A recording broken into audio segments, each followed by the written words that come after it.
Hi guys, welcome back to my channel. Thank you again for stopping by. If you're new to my channel, I would like to reintroduce myself. My name is Sherry and this channel is called A Touch of Sherry. On this channel, I talk about all things marriage and motherhood. I share with you guys things that I do with my family, things that I eat, things that I feed to my kids, generally everything that is happening in my life. And like I normally say, I am not an expert at any of these. I share my personal opinions and thoughts on marriage as a whole. So, yesterday was my wedding anniversary. I became 3 years old in marriage, and like I say, I'm still a newlywed. 1 to 5 years of marriage, you're in the newlywed WhatsApp group. So I was reminiscing about the past 3 years and everything that has been going on. And I flashed back to my wedding day and I was just thinking about everything that went down on that day, and that brought me to the topic of today. Because this topic is something that we don't really talk about that much. Like we hush hush, it's not a subject that everyone is comfortable talking about. Whether you're a newlywed that has had sex before or not, these 5 tips are going to be useful to you. So grab a popcorn, have a seat. I'm going to try and keep this as clean as possible because I know some kids might be watching, but I'm going to also do my best to be as detailed as possible. So if you're about to get married, if it's your first time and you're scared and thinking, oh, what is it going to be like? Well, I've been in your shoes before and I can tell you firsthand that it's going to be fine. So just relax, watch this video to the end and you will be just all right.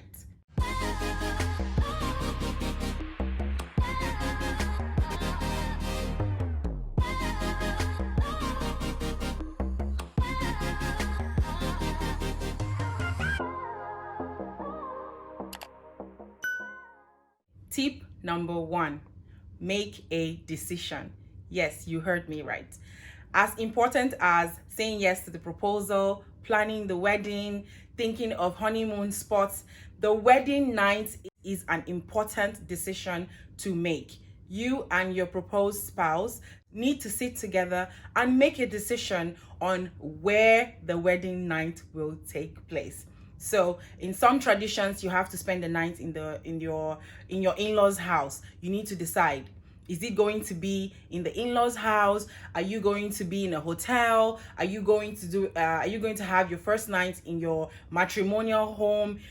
There are so many places where it can happen. If you're having a destination wedding, of course it's going to be probably in a hotel room. So you guys need to sit together and come up with a plan on where it's going to be, because this is going to set the tone for the remaining tips that I'm going to share with you. Where you choose to spend the wedding night is very important because you need to put certain things into consideration. Number 1, privacy.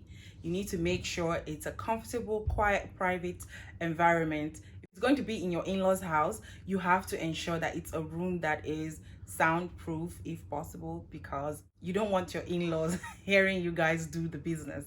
Anyways, that's aside. Even if it's in a hotel room, you have to ensure that it's a secure and private space. Secondly, the cleanliness of the room. You have to ensure that the place is clean, the toilets washed, new sheets, like the whole place has to smell good and feel good. Also, you have to make sure that the room temperature is right. You don't want to be cooked by boiling in heat. So you have to ensure that the room temperature is perfect. The AC in that room is working well. You need to set the mood. You need to make sure that the room is conducive. Tip number 2, plan, plan, plan. Yes, like the saying goes, failure to plan is planning to fail. As important as getting your wedding dress and preparing for the wedding, your wedding night is something that you should plan for. It's a conscious effort. You need to put thought into it because it's a special night and you need to ensure that you plan for it so that you have a special memory about that night. First, you need to get supplies. Supplies? What kind of supplies? Yes, extra bed sheets, extra towels, painkillers, Why painkillers? If it's your first time, it might be painful. You might need it, you might not need it, depending on your body, but it's good to just have them handy. Mint, some chewing gum, tissues, lubricants. Yes, very important. Massage oils. It depends, whatever you guys want to do. Detergents, because you might want to wash the sheets depending on where you are. These are just a few supplies that you need to get. Some food, even you need to get, or some snacks around, drinks, to just keep you going. These will help you prepare for the night ahead of you. Also, you need to plan physically. That is, prepare your body for the wedding night. Men, please shave your armpits, shave down below.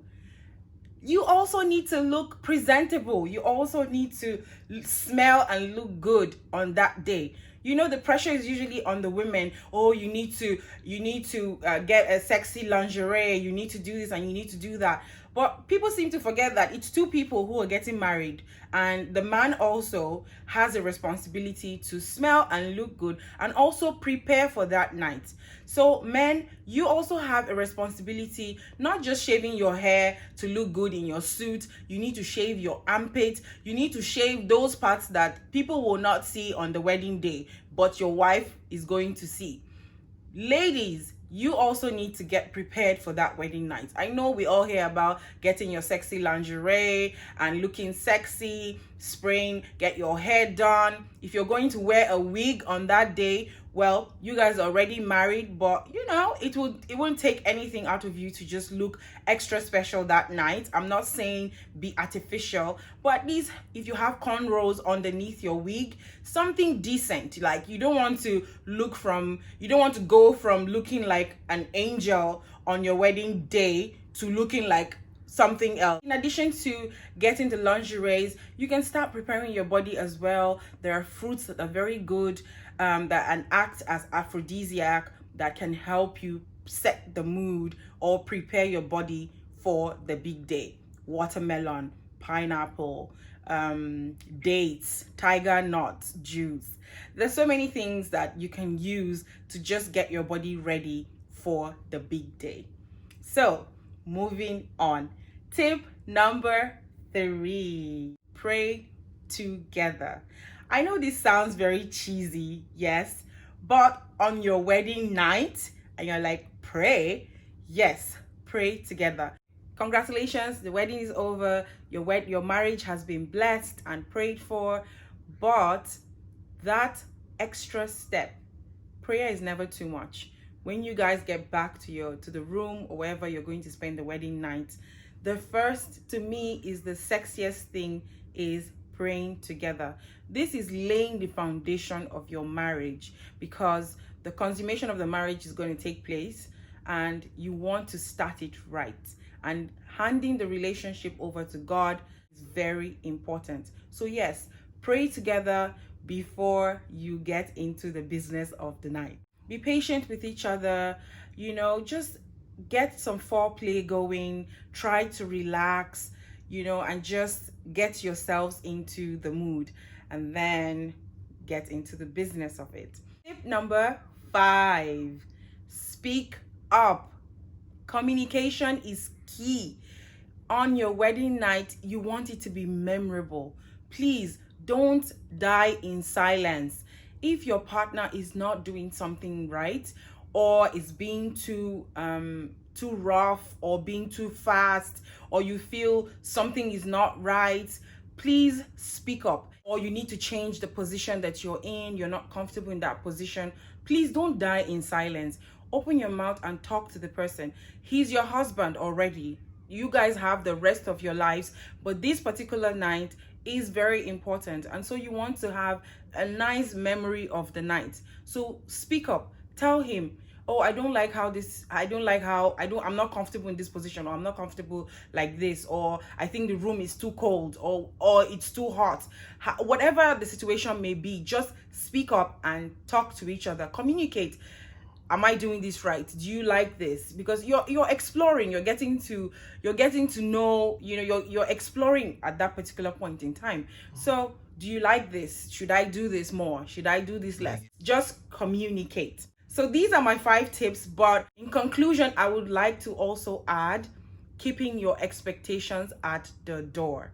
Yes, this is very important. If this is your first time, you might have heard a lot of stories about what it's like and what's going to happen, and you come in with that expectation, but leave that at the door. Come into the room, both of you, as a blank canvas. You are here to explore, you're here to paint your own story. So whatever you know, whatever experience that you had, drop it in front of the room door when you guys go in and start on a new clean slate.